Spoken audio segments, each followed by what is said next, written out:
Product not yet rated.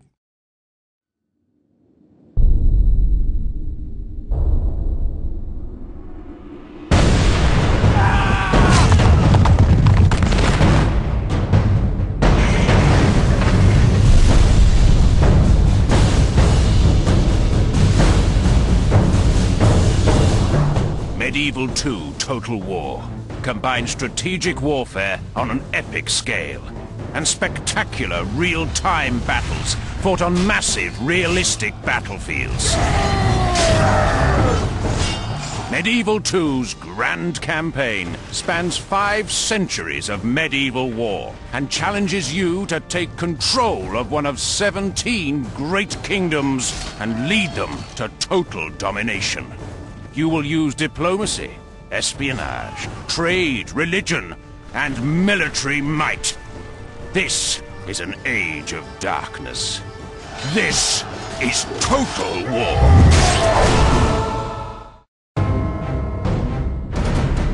Hi, I'm Dan Leftonen, a designer from the Creative Assembly, and I'll be taking you through a video preview of Siege Warfare in Medieval 2 Total War.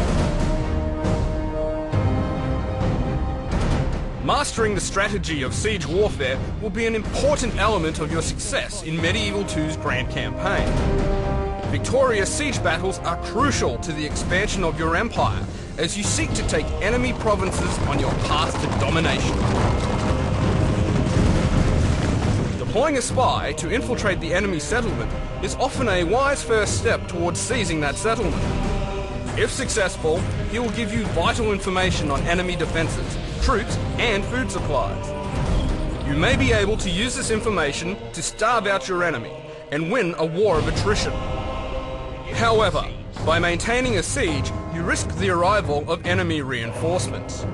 So carrying out a full assault on the enemy settlement is often the wisest choice of action, although your armies must be well prepared for such an attack. Siege battles are epic affairs, fought in and around cities and castles that feature huge defensive walls, covered with archers and soldiers with artillery towers all prepared to repel any attack. Your spy has a chance to open up a settlement's main gate from within. But failing this, your armies must rely on an array of siege weaponry to help breach the walls or smash through the fortified gates.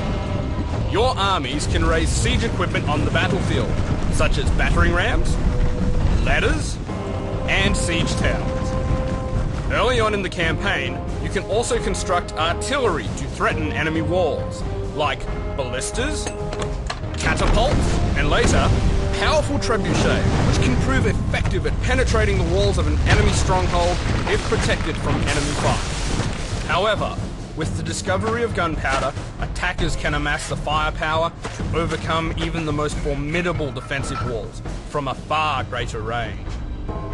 Mortars, cannons, and the monster bombard will change the face of your siege warfare. But even with such considerable weapons, the huge castles of the day present a massive challenge to any attacker. Seizing a mighty fortress will mean breaching up to 3 sets of castle walls, whilst under murderous fire. Attackers will have to plan carefully and consider sparing units and siege weaponry for each wave of attack.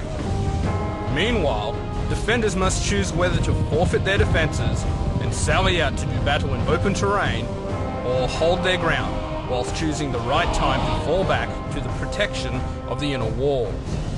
Eventually, the attackers must be beaten back and forced into retreat, or the brave defence will come to an end in a bitter, last-ditch battle deep within the castle ground. These tactics and strategies of siege warfare must be mastered if you are to expand your kingdom and hold off any invading enemies at your gates. That concludes our preview of sieges in Medieval 2. Join us again as we continue to examine the strategies of the battlefield and the features of the campaign game in Medieval 2 Total War.